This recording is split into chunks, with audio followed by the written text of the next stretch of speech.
All right, welcome to the first Let's Go podcast here on your ears. My name is Justin, and with me is my best pal in the whole world, Kelly. Say hello, Kelly. Hello, hello. We're excited that there's probably thousands and thousands of people listening to this right now. Umpteen million because of all the promotion we've done. Of course. So the whole point of this is to basically for me and Kelly to hang out and do stuff, and then for you guys to listen to the results or the aftermath. We'll just start calling everything we do the aftermath, and there we go. And you guys get to figure out, hey, do I want to do stuff like that? Or do I just want to listen to these two guys do it? Or maybe, just maybe, you will join us on an adventure or two or one. So to kick things off, we're just going to jump into stuff, and we're going to talk about a little movie we saw last weekend called Guardians of the Galaxy. Thoughts, Kelly? I am not... Background on Kelly. My background, I'm the music guy. I like music. I do love me some movies, but comic books are not necessarily not my forte, but I know little to nothing about it. I'm like the average consumer when it comes to comic books. It's like, oh, Spider-Man, I know he wears a red suit and stuff. But Guardians, I thought was awesome, but I think most all comic book movies are awesome except for Dark Knight Rises. Well, I still thought it was okay. Definitely not the Dark Knight status, and definitely not as bad as Eric Bana Hulk, but that was boring. I loved it. I loved it so much I actually want to go spend the money to go back and see it in 3D. Yeah. A couple weeks ago, you and I did go get to see that 17-minute preview in IMAX 3D, and it was breathtaking. Yeah, I hate 3D movies. It's always dark. I wear glasses, so I have to wear glasses over my glasses, and it's already like murky. And so I've never seen a movie in 3D where I was like, oh, that was worth it. Tron Legacy was pretty cool seeing that in 3D. But there's a lot of contrast in that movie. Everything's either black or white or blue, so I thought that worked well. But yeah, Guardians, the 17 minutes we saw in 3D was IMAX 3D. It was awesome. It was like, it felt immersive, and it felt like bright, and it felt like it was on purpose, and it didn't just feel like 3D for the sake of 3D. It felt like the things that they picked were purposeful. And I even read a little article with the director, James Gunn, who said, like, they didn't even film in 3D. They converted, but the way they can convert now, it can make it look like they did shoot in 3D cameras. So anyways, it was rad. It was like, if I had to like do it that way, I would. I'm actually going to see the movie again tonight. I'm going to take my wife. What? But yeah, I'm taking my wife, and she doesn't want to see 3D. She's like, it gives me a headache. So I'll probably never see it in 3D. So, but you and I sneak away. Unless we sneak away on a special vacation for two guys. So just us dudes. Just dudes going to watch movies. Well, here's the thought. Here's the thought for your brain biscuit. If they can do movies that weren't shot in 3D now in 3D, and especially 3D that great from what I viewed for that 17 minutes, kind of blows my mind. What if they take some of our, beloved classics from the 80s and whatnot and 3D'd them? I don't know what could be too adventurous. Well, they were actually doing that with 3D. They were doing 3D with, there's a movie called 3D, and they're putting it in 3D. They were doing all the Star Wars movies. They were re-releasing them about 2 years ago, and I think they just stopped. They were supposed to put one out every year, and I think it was supposed to be done in like 2015, 2016 or something. I don't even think the Disney deal went through, but they were releasing the movies out in 3D. I think they did the Phantom Menace and Attack of the Clones, and that was it. I could be wrong, but I know Phantom Menace came out, and it was like no one cared. They're like, is it still with Jake Lloyd and Jar Jar Binks? And they said yes, and they're like, we don't want to watch it again. The Phantom Man ass. Yeah. The Phantom Man ass. So yeah, that I don't know what happened with that, but yeah, they can convert everything. Like Pixar's doing it too. They're 3D and everything that they've released, and because it's really cheap to do now. It's like, dude, we can convert it for whatever it costs and make millions of dollars on a 3D release. So especially on animated stuff, that would be kind of mind-blowing. I mean, I'm not one for kids movies, but I bet you some of that stuff in 3D would like, whoa. Oh yeah, like Finding Nemo was the one they put in 3D. I'm sure like it looked like you're underwater. I still haven't even seen that movie all the way through, but I haven't either. It's too sad. Why are Disney movies so sad? I get more sad at kids movies than I do at adult movies. Because, man. Like, oh, man, that dude got shot in the movie. That was so sad. Mama deer's got to die, man. Yeah. And they kill the mom deer, and then I'm like, Bambi's got to grow up to be a man, dude. He's got to be a Mambi one day. Man, So he's got to grow up to be that Mambi. So okay, so back. Let's go back to Guardians. It's kind of funny. We're talking about Star Wars, a little Star Warsy in a good way. I can't even put my finger on like. Besides it, let's say it's totally tied into the whole Marvel like universe thing that they're doing. But if you didn't know that, like, it wouldn't matter. Like, you wouldn't, like, they don't mention like Captain America or Iron Man. Like, you don't even have to know any of that stuff to enjoy this movie. Like, it's connected just by, you know, like that guy Thanos that showed up in the middle. And like, I asked you and you're like, I don't even remember. But like at the end of Avengers, like that, after you wait a long time, like they always have these end scenes and like, they're in outer space and like there's this like alien guy with like 6 fingers or whatever, and he's talking to somebody and they finally reveal and it's the purple guy's face. That's Thanos. So he's like the dude that's like Thanos, whatever. Someone's right now pissed off. They're like, you're saying it the wrong way. It's we've got angry nerd letters already. Angry nerds are mad. Send those emails to letsgocast@gmail.com and I will delete them. So that's Thanos. So they're setting something up where here's where all the nerd comes out. He's trying to collect like 8 like infinity stones or infinity gems, whatever you want to call them. And not 8, sorry, like 5 or 6 of these things. And he gathers them, puts them on this gauntlet, and he has like ultimate power to destroy everything or make everything his or whatever. So that's probably going to end up happening in like Avengers Part 3 or something. But so anyway, they actually showed him kind of full body and talking, and they like had Josh Brolin do like motion capture for it. So he's the guy who did the voice. Anyway, so like that's the only like real connection to the other Marvel stuff that's been going on. But other than that, I think anyone could watch it and be like, it was just fun space adventure, you know? Yeah. I mean, most Marvel, I understand what you're saying. It could definitely stand on its own 2 feet, even if like no one had any comic book knowledge whatsoever. It would just be a cool movie just to go see. Yeah, you know?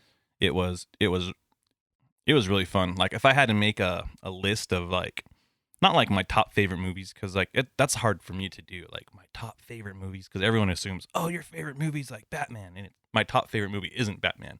But people do that with me with music all the time. They're like, "What's your top 5?" You know, I'm like, I don't know. It's hard. It's hard. You have to break it down like by genre. You know, like sometimes I mean, like a movie that I can always watch. Like favorite movie, it's probably, I think it's Ferris Bueller's Day Off. I think that movie's perfect. But like. Really? Yeah. I don't think there's nothing wrong with that movie. I feel like there's not a single part in that movie where I'm like, oh, they should have changed that or that. Like, I think that movie's just perfect. It's funny, you know. It's completely like, you know, it's like this realistic fantasy. Like, what can this guy do and get away with in a day? And it's like, I need to take more Ferris Bueller days off in my life. You know? Yeah, there wasn't anything terribly unrealistic about Ferris Bueller. Now that you think about it, I mean, he went to a ball game, he went to a museum. He was just really lucky. He just had really good timing. I know. He lived in a city of just stupid people. Except for, I mean, do you always get that sister retribution at the end? You know, like she'll, you know, I don't know. Well, you have 2 sisters, so you know what it's like. You know, you'd always butt heads with your sister, but would she be cool if you were in that situation? I don't know. But hey, yeah. It's still very realistic. It's not like he jumped off a building that was 20 stories high and lived. I think dancing in the parade was the only thing that was like, oh man. That's not going to happen. Chicago police will probably like beat you down. Like, hey, you think you're a terrorist or something? Yeah, you're not Abe Froman. get off that float. So don't make me get snooty. So, but okay. So going back to Guardians, so yeah, they're sidetracked. Tangents. There we go. Welcome to Tangents. We're gonna have to have the Tangent podcast. I was gonna say we're gonna have a segment called Tangents, but I think this whole thing will always be tangents, but it'll be great. It'll be great. So I feel like if I had to rank like right now, like my top like 5 of the Marvel movies so far, I would probably put this like number 2. I just think it was really good. Like, and I'm not trying to do like a whole ranking like podcast thing, but like it was just really fun. Like I didn't have like a issue with it at all. I really thought it was just well done, well acted. Like everybody in it was like great. Really, really, really loved Groot and the Rocket Raccoon. I think those are like those characters are going to explode. Like they're like no name characters. No one would know who they are if you ever like saw them like a year ago. Like what the crap? Now I bet you everyone's like Rocket Raccoon. I feel like rappers are going to put like gold chains with rocket on the end of it. You know, they're going to like mention them in like a rap or something like I'm going to take you out like my name was Rocket. So I just feel like now he's part of our like the lexicon of America now. Like Rocket Raccoon. How awesome is that? So they'll put twerking Groots in all their videos. Twerking Groots. Yeah, there you go. FYI, Marvel needs to sell like little dancing baby Groots for Christmas because at the end I there, want one. I want one bad. That's the new like singing fish right there. Get me a dancing Groot. Well, they had those ridiculous, not Marvel, but there was a long time ago. There was those ridiculous singing flowers, just like the big singing bass you can hang on the wall. Dude, I feel like there's probably a warehouse with those filled. All you need to do is put a new little rubber body on it, and there you go. Dancing Groots. There we go. Make $1 million.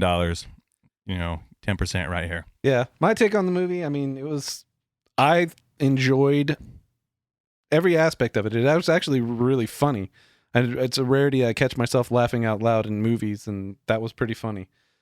You know, I've heard even a lot of other people that I know that have seen the movie that aren't big comic book buffs. They're just like, oh man, that was awesome. It was great. You know, some people just don't get it. Like they'll go see X-Men and be like, I don't get it.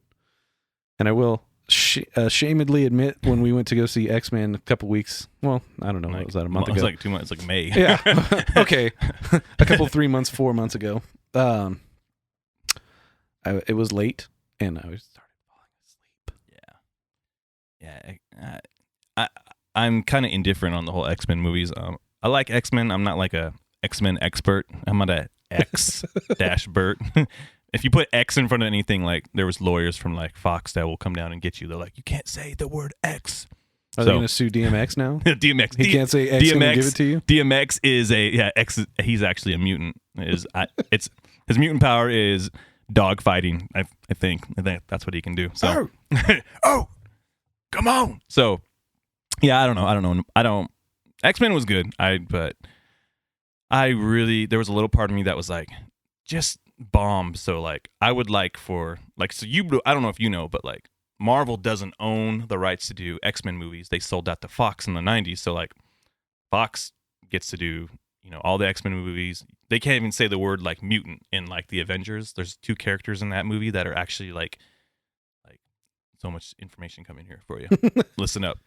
Bring it on. That are actually like mutants. They're like Magneto's kids, but for some reason they can actually they both studios can use the characters. Like in the X-Men movie, Quicksilver, the guy that was running around fast, he's actually going to be in the new Avengers movie. Different actor, probably different, like, you know, whole different background and all that stuff. And which is funny because they were both in Kick-Ass in that movie. Like the dude that actually played Kick-Ass is Quicksilver in the Avengers movie, and then Kick-Ass's buddy was the dude that was Quicksilver in X-Men. But anyways, it's like crossovers and stuff. It's weird. So I don't even know where we were. We were just talking about X-Men, but yeah, X-Men, whatever. You know, Wolverine's always the star. You were saying you'd hope it would just bomb so they could just I was hoping X-Men would bomb so like Marvel can just like, we'll just make X-Men and bring it into like the whole cinematic universe that they're doing, because you know all that stuff doesn't, like, X-Men will never cross over with Avengers or Captain America or anything like that. It can't. Same with Spider-Man, different studios. So Marvel kind of jacked it up by doing that, huh?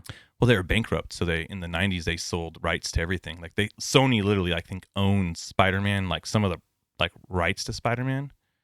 And so like Spider-Man can never like swing by and like help the Avengers like stop like robots. It's like, hey, that's never gonna happen unless like Disney's like, all right, fine, we'll pay you guys off. But I don't know how those deals work.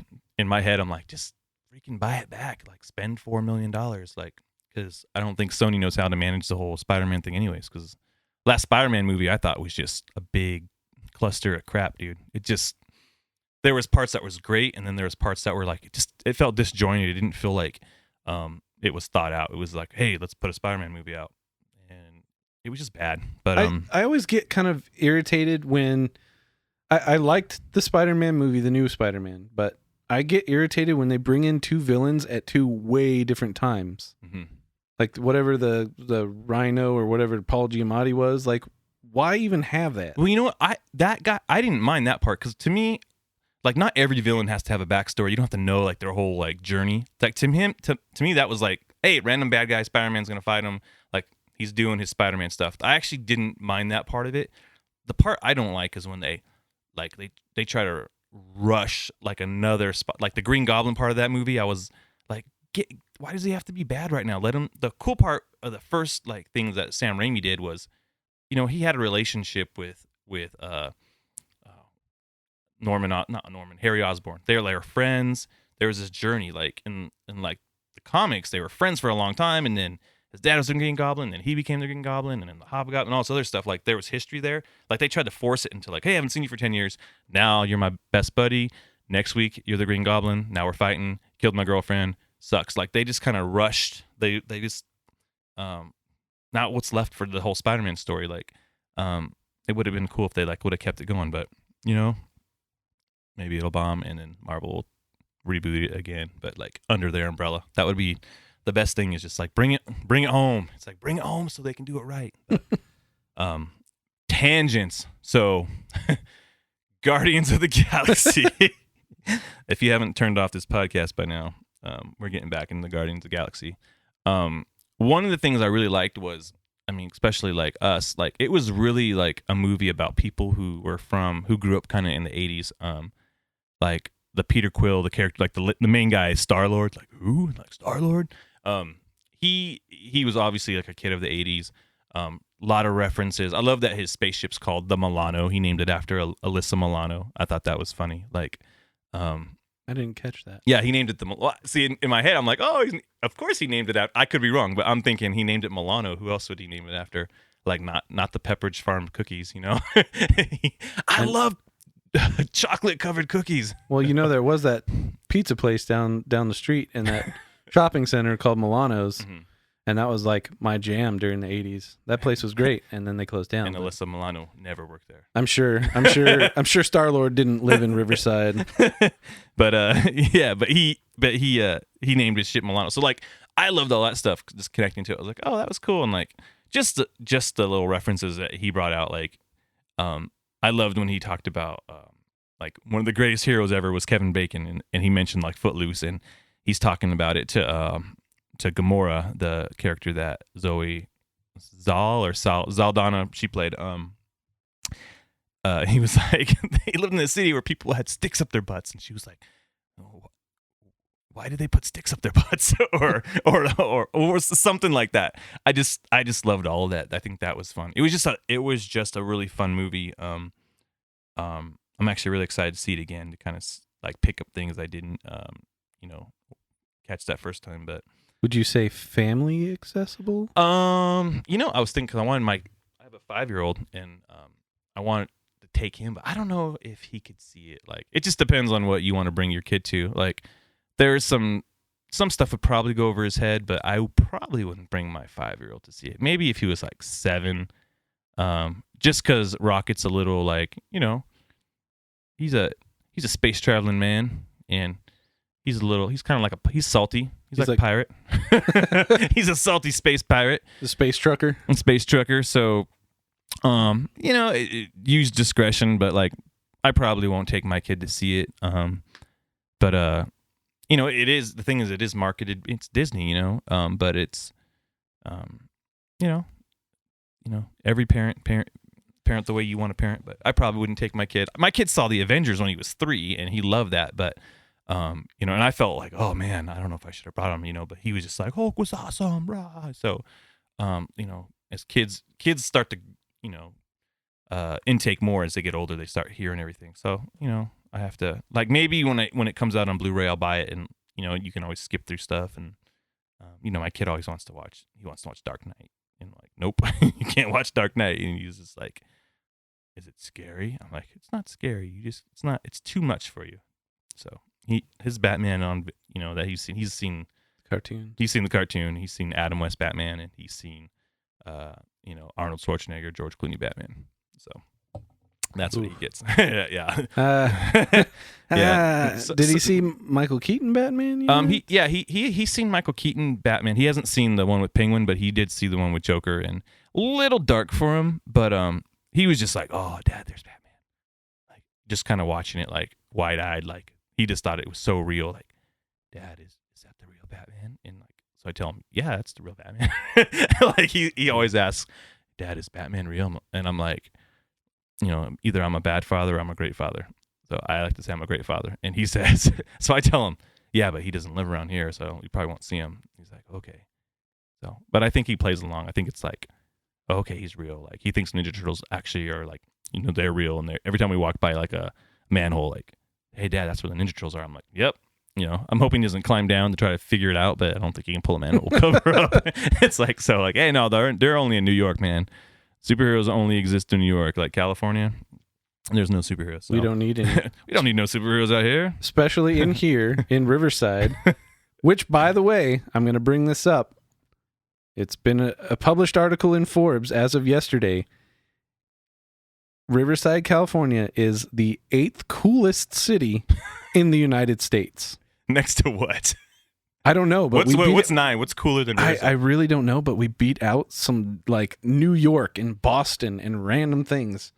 Huh. I'm actually, I want to get on the interwebs. Yeah, I'm actually interested.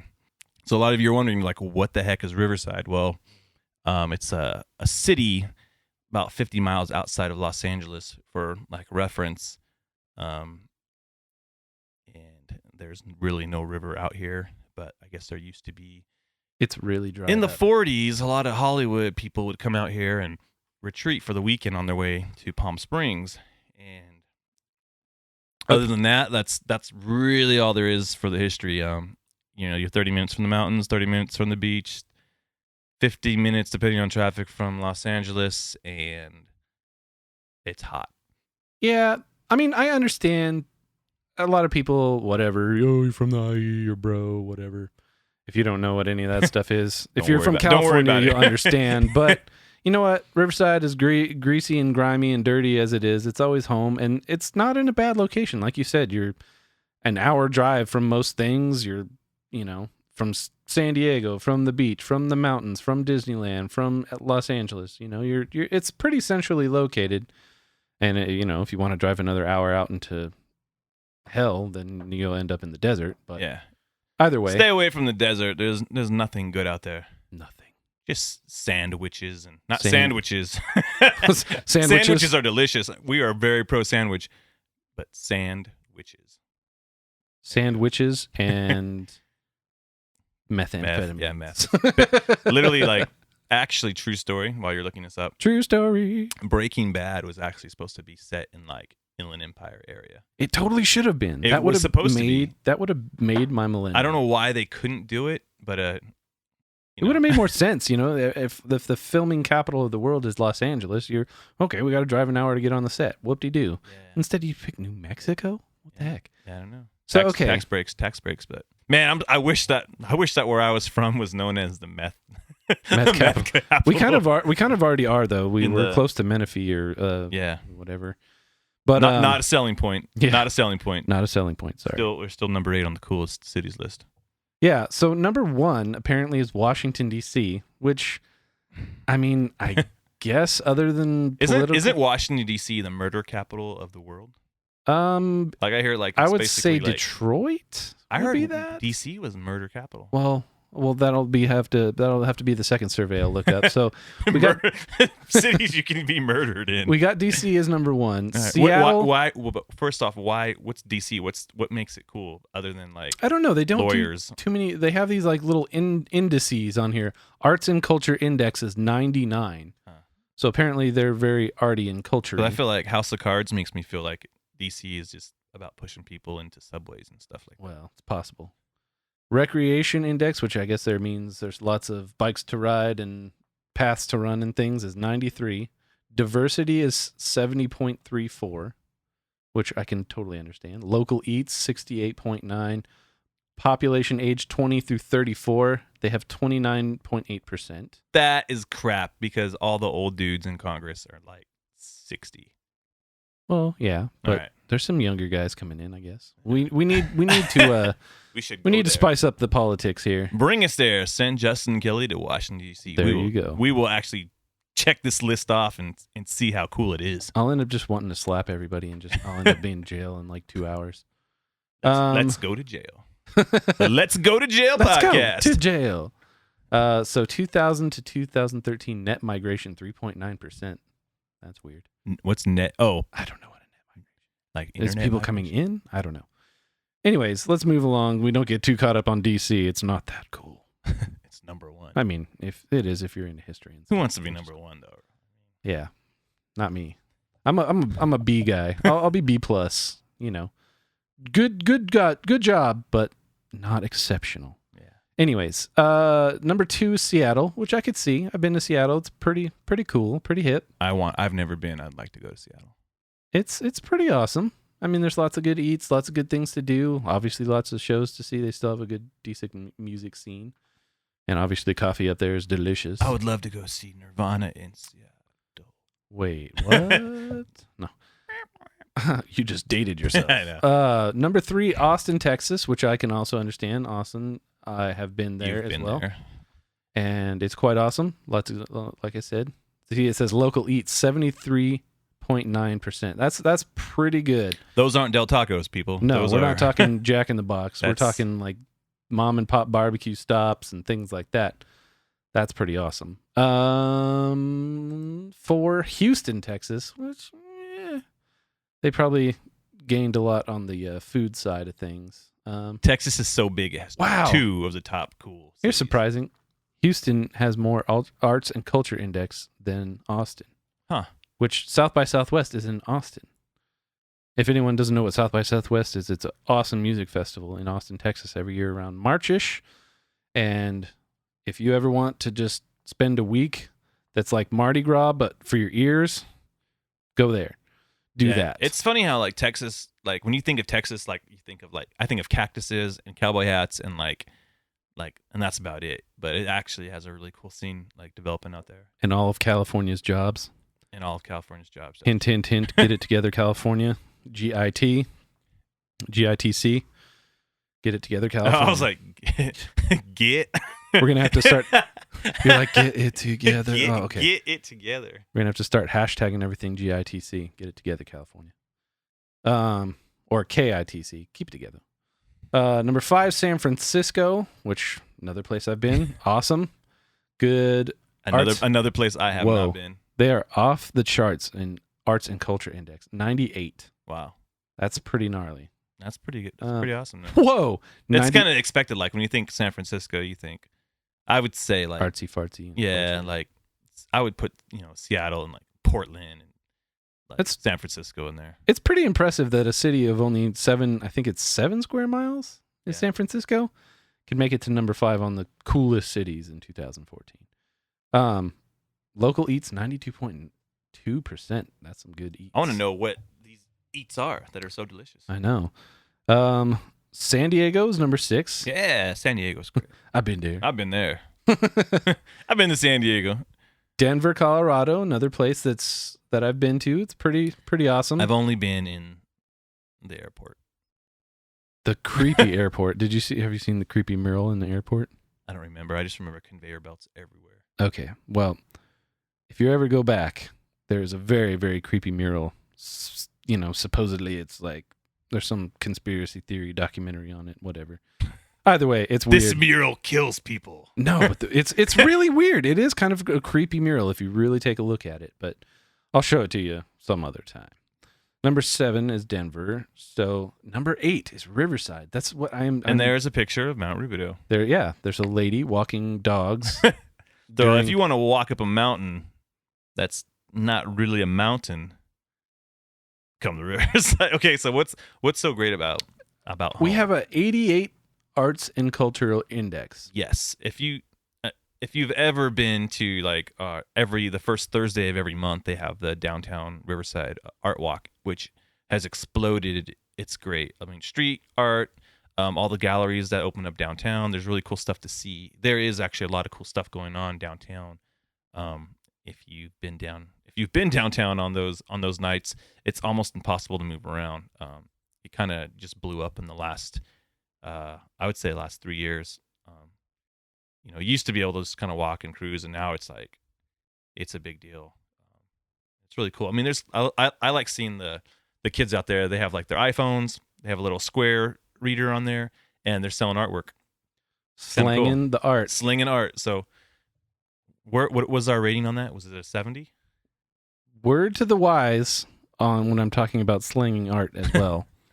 Support your local artists. I know there's great things like Spotify and Netflix and all these things to where you can get your grubby little hands on music and stuff. But as a musician myself and having friends that are in the industry and struggling, find a way to buy their art. I like to buy bootleg movies from artists downtown. Just Wow.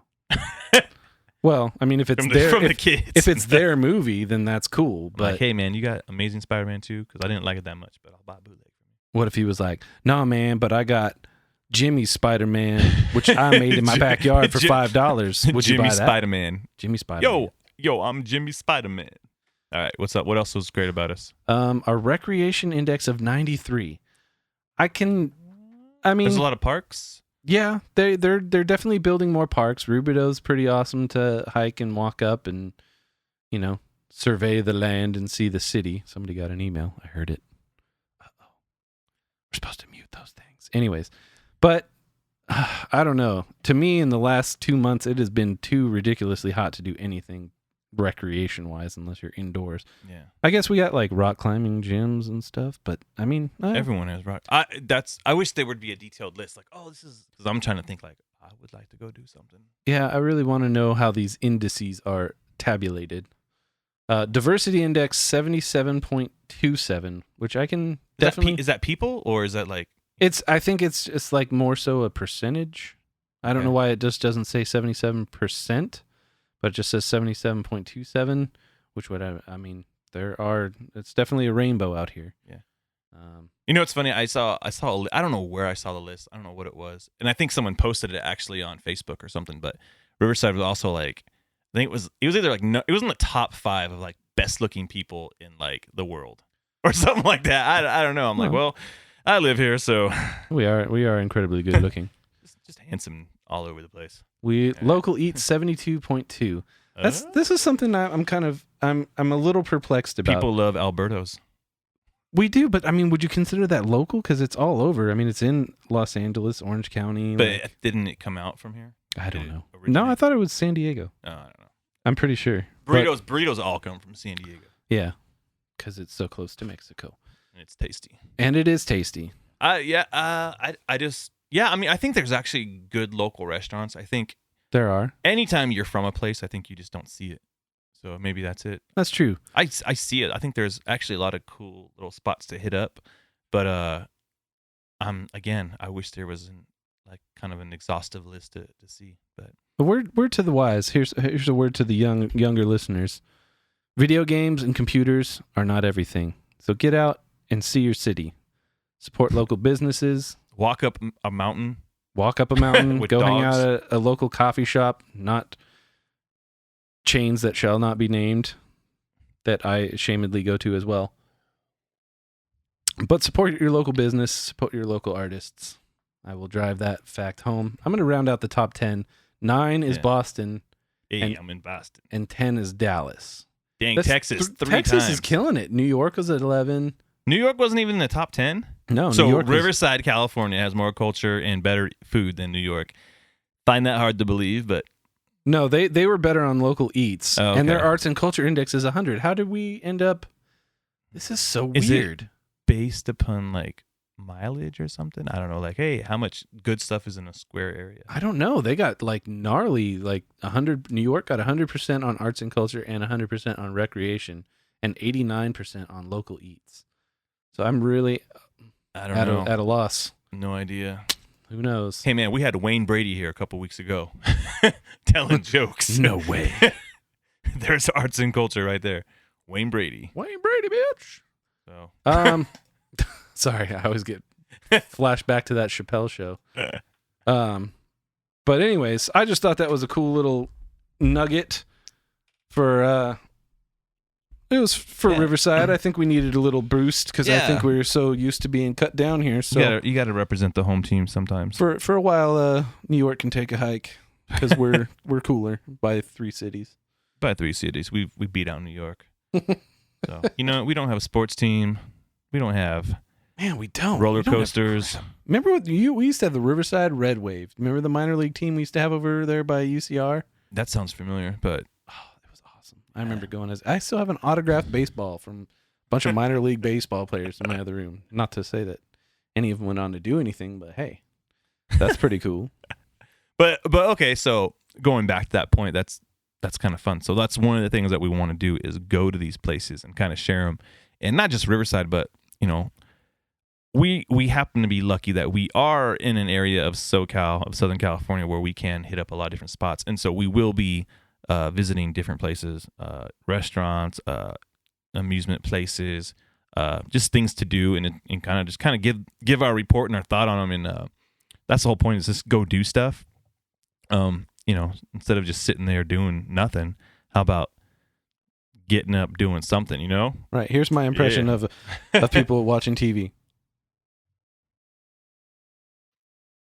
Got it? That was a good impression, right?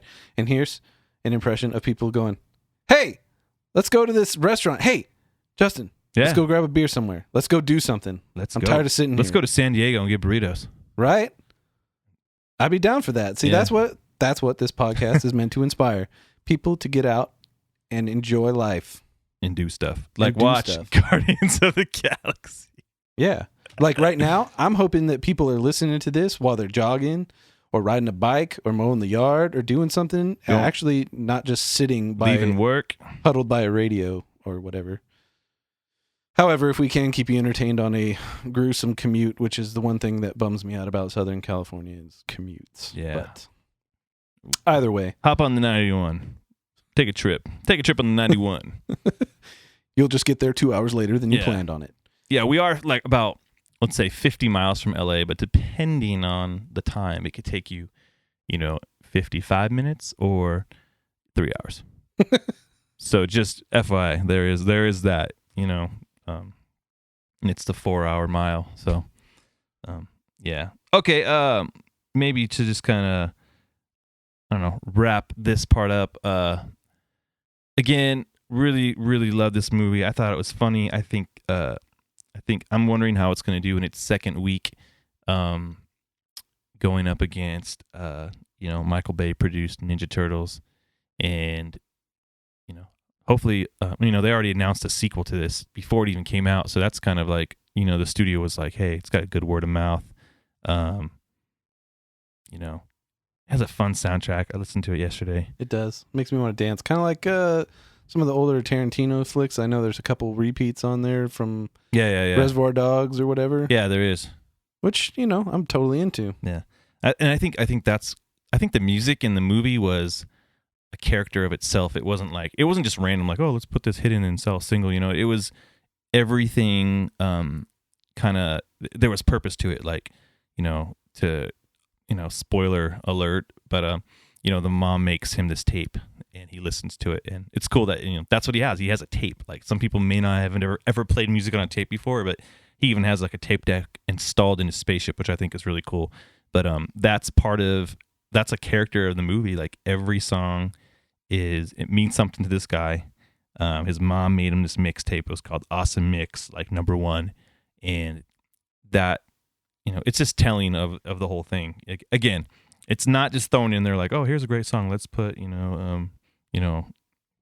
whatever, 2014 recording artist is like, let's put Nicki Minaj in there or something. Like, it wasn't like that. It was like, the music's already established. It's part of like our history.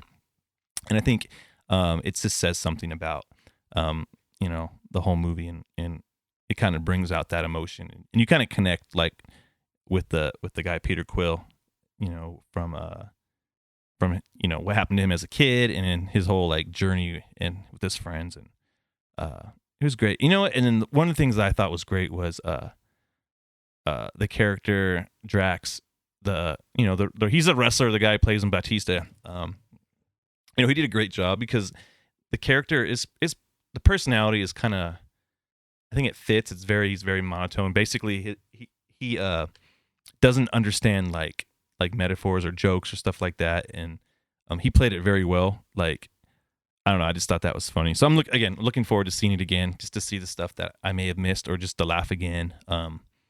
So I guess I would say A plus if I had. I don't know. We don't really have a rating system. So if we had to give it a let's go rating, I would say go right now or gotta go. Maybe it's a gotta go.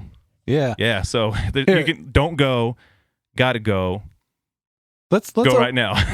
let's open this up to any listeners that we may or may not have. If you have suggestions for the rating system, yes, maybe like on a 1 to 5, like don't even think about going would be like terrible, all the way up to like slam your hand stop in the door. What you're doing and go now. Would be better. That's it. Yeah, or I don't know. I kind of like don't go, let's go, or gotta go. Well, that's only 3.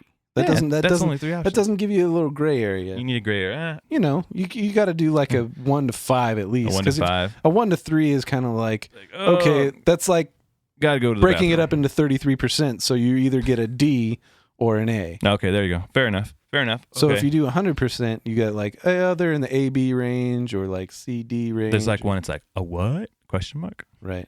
All right. Well, yeah. The purpose of this Let's Go cast is to get people out and going about frequenting either local businesses or concerts. If you're a local artist and you'd like us to try and come out, I'm not saying we can all the time, but if you'd like us to try, but he's kind of saying put us on the guest list. Yeah, is what he's saying. Kelly is saying, hey, in the words of Screeching Weasel, put us on the guest list at the show. Put us on the guest list at the show. And if we like it, we'll talk about it, review it. We want to be able to do a lot of things like that. Like, for example, tonight, I'm going to see some friends of mine. They're called Woven War, which is basically the 4 remaining members of As I Lay Dying. Is that a children's choir? I don't know. No. It's the 4... It's the 4 remaining members of As I Lay Dying and a new guy named Shane from a band called Oh Sleeper. And their debut record just came out last Tuesday. I'm giving it a few spins, but right now it's hanging at about 4 out of 5. It's a really good, solid record. Anyways, going to see that tonight, and it should be a good time. We'll talk about it next week. If you have a restaurant, we love food. Mm-hmm. Burritos, sandwiches, coffee, waffles, ribs, barbecue, beer, you name it. We would love to try it and give people our honest opinions on our show. Mm-hmm. If you guys want to get involved with us on social networking, you can follow us individually on Instagram, Twitter, this, that, the other. Yeah, we'll actually post photos of things that we actually go do, which will actually make it really fun. But you can visit us at letsgocast.com to listen to the show and post your thoughts and your comments and your complaints, which we will delete. Also, we would love for you to, rate us on iTunes or any other podcast network that you're getting this feed from. Thank you guys for listening. We're excited to just start this journey of going places and eating food and listening to music and watching movies and just doing fun stuff and having you guys come with us. If you have any suggestions for places for us to check out or music to listen to or food to eat or things to do, you can hit us up on Twitter at Let's Go Cast, or you can email us at letsgocast@gmail.com. You can visit us at letsgocast.com, and that's it. We look forward to seeing you again next time. Please share the podcast with your friends. Tweet at us. Looking forward to doing this again. Whoop, whoop.